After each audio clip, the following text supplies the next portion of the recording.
Tapi yang paling menarik, ketika penyakit ini sudah mengganggu Ayub untuk ibadah. Nah ini penyakitnya sudah mengganggu kepada ibadah, sulit untuk ibadah. Kalau kita mau sholat susah gitu ya, baru berdoa. Masya Allah. Apa doanya? Perhatikan doanya.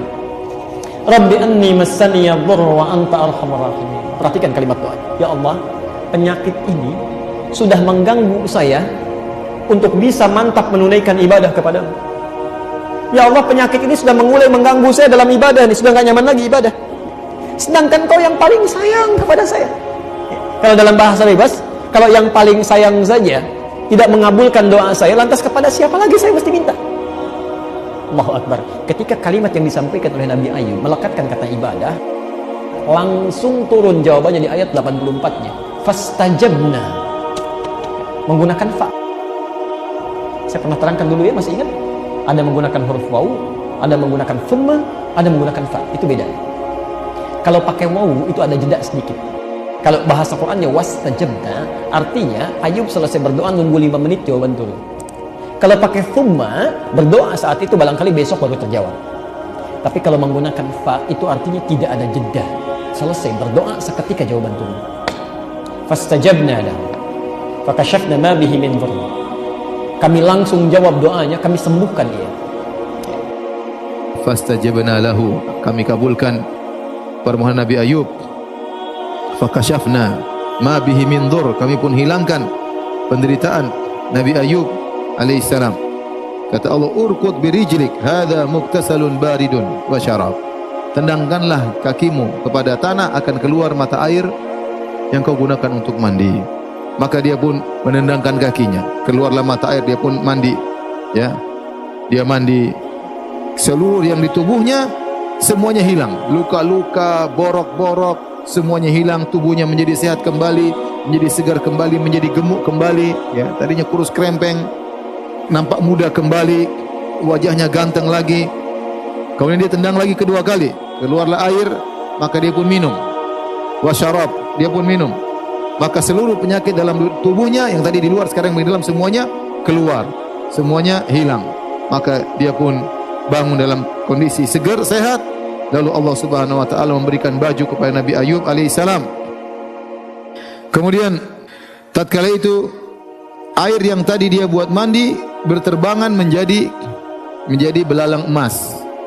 Maka dia pun ambil bajunya, maka dia pun ngumpulin belalang-belalang emas yang jatuh tadi.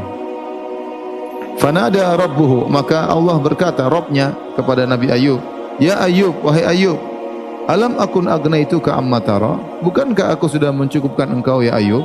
Sudah banyak belalang-belalang emas ya. Tapi Nabi Ayub terus masih ngumpulin terus. Kata Nabi Ayub, bala ya Rabbi, benar aku sudah cukup. Walakin la ghina li an barakatik, tapi aku tidak pernah merasa puas dari keberkahanmu. Ini dalil boleh seorang mengumpulkan harta halal sebanyak-banyaknya, boleh. Karena harta halal itu berkah. Harta haram bukan berkah. Semua harta halal itu apa? Berkah. Maka seorang boleh mengumpulkan harta halal yang berkah dengan syarat dia niatkan untuk Allah Subhanahu wa taala. Dan dia tahu bahwasanya dia tidak akan terfitnah. Tapi kalau orang tahu, dia sadar kalau dia kumpulkan harta yang banyak, dia terfitnah, lupa untuk ibadah, maka tidak boleh. Kemudian istrinya kasihan. Meskipun sudah diusir, dia kasihan, suamiku bagaimana nanti makannya. Maka dia cari lagi suaminya. Istrinya balik lagi karena kasihan Ayub, nanti siapa yang kasih makan. Meskipun dia sudah diusir, dia balik lagi. Ini istri soleha seperti ini. Maka dia pun balik cari suaminya. Maka dia cari-cari, dia nggak lihat. Dia cari sekitar itu loh, mana tempat-tempat kotoran kok nggak ada. Yang tempat Ayub tinggal di situ. Dilihat semua sudah berubah. Maka dia putar-putar tempat tersebut, kok nggak ada. Dia pun menangis. Cari Nabi Ayub, suaminya kemana? Takut sudah mati, takut dimakan utang buas. Tiba-tiba ada seorang memakai baju yang indah, Nabi Ayub alaihissalam. Wanita tersebut datang kepada Nabi Ayub. Kemudian Nabi Ayub bertanya, Ma turidin ya amat Allah? Apa yang kau cari wahai hamba Allah? Maka istrinya pun menangis. Dia berkata, Aratu dzalikal mubtala alladzi kana manbudhan alal kanasa.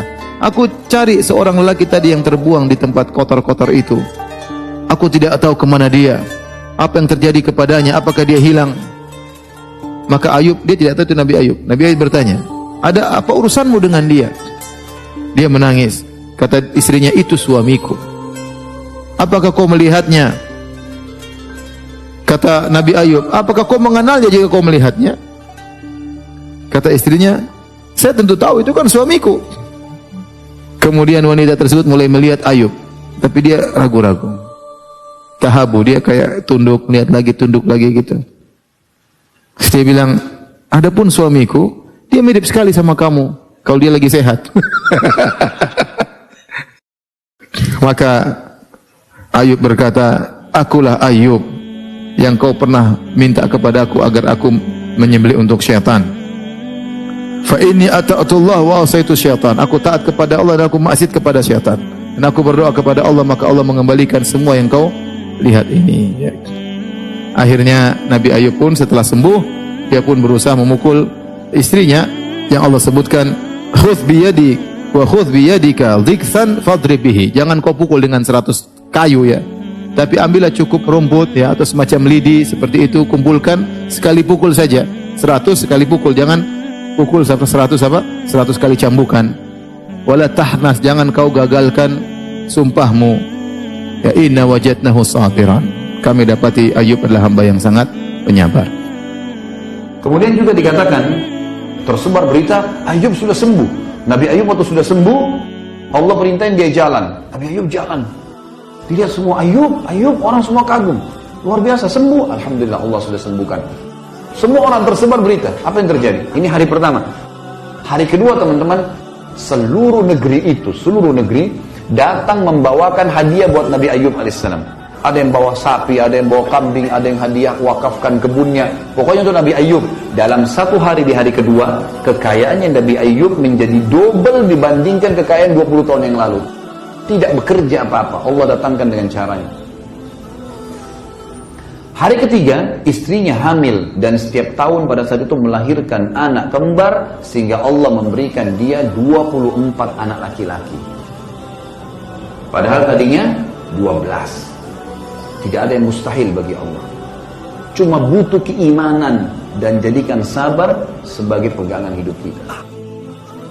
Tapi yang paling menarik, di ujung ayatnya ditutup, demikian pula kami akan berikan pada orang-orang beriman. Yang punya masalah serupa dengan Ayub akan diberikan hal yang sama kalau dia melakukan amalan-amalan yang dilakukan oleh Ayub.